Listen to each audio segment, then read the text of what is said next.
Daddy, Ang ganda ng batang babae. Nagtitinda ka ba ng candy? Anne, Oh, gusto ko ng isa, nasa mood ako. Magkano po ba ito? 2 riis bawat isa. Ito, okay. Maaari mong panatilihin ang pagbabago. Umalis ka na. Pwede ka nang lumayo, umalis. Ilang buwan ka na ba? 6 months pregnant na ako. Magiging babae ito. Sana maganda din siya tulad mo. Sige na, baby. Salamat. Ano nga pala pangalan mo? Maju. Bye. Bye.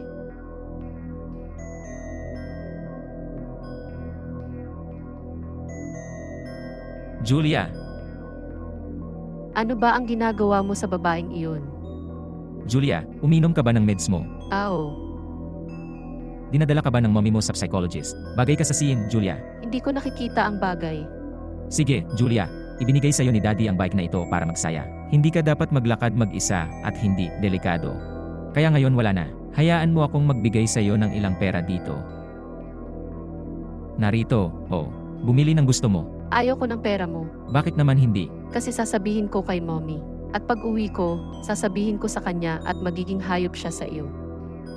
Julia! Bye. Julia! Wow, baby. Ang trabahong ito ay lubos na nauubos sa akin. Baby, bakit hindi ka magbakasyon? Sinubukan ko na, pero alam mo ba kung ano ang pakiramdam nito? Ang importante ay nagtatrabaho ako at walang kulang dito sa bahay. Kulang ka, di ba? Hindi ka kailanman magkaroon ng oras para sa amin. Baby, napakahirap ng trabaho ko dito, di ba? Kasinungalingan. Ano ba yan, anak? Nakita ko ang ama na may ibang babae sa parisukat malapit dito. Wala akong nakita, hindi. Oo, ginawa ko. Ano ba yan? Anak ko, ano bang pinagsasabi mo? Celine, dinadala mo ba itong babaeng ito sa psychiatrist?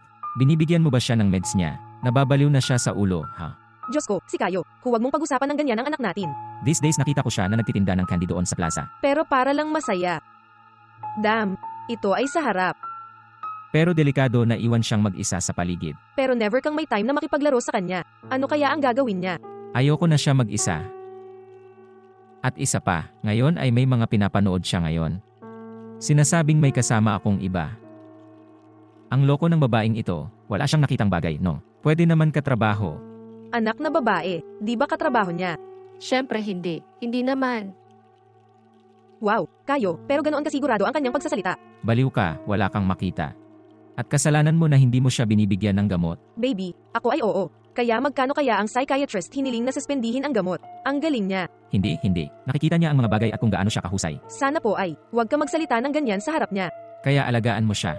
Ayusin ko na ang mga bagay-bagay at babalik na ako. Endorsement.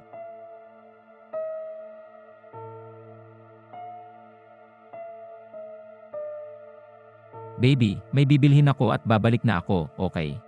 Pag-endorso.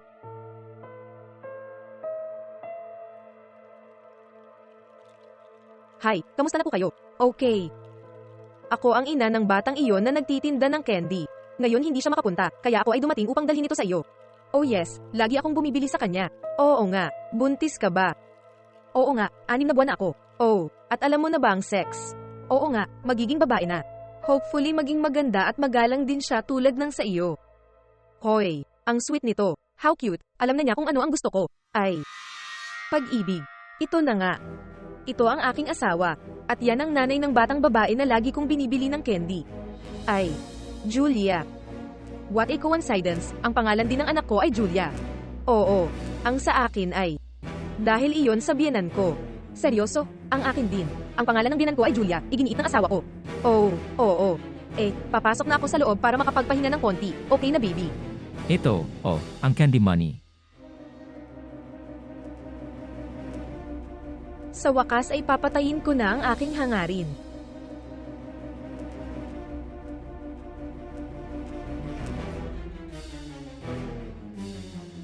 Kung gusto mong malaman ang buong katotohanan, tawagan mo ako. Pag-ibig, Hi, baby. okay lang ba ang lahat? Okay, oo nga. Medyo kinakabahan ka ba? Hindi, ang init lang. Oo. Magtatrabaho na ako ngayon, tapos mag-uusap tayo, okay? Endorsement.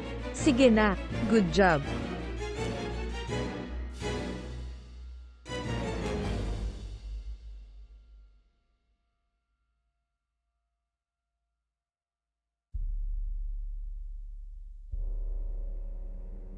Naghahanda ka na ba? Oo nga. Lumalabas. Ako na nga ba? Saan ka ba pupunta? Hindi ito interesado sa iyo. Okay, hindi ka naman lumalabas ng ibang lalaki, di ba? Bakit? Natatakot ka bang ibalik kita? Okay, alis ka na. Pero ano naman si Julia? Mananatili ka sa daddy niya.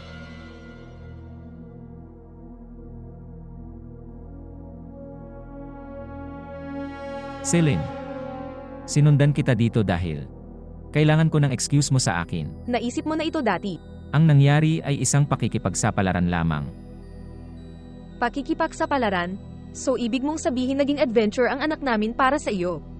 Ano ba ang ginagawa niyong dalawa dito sabay?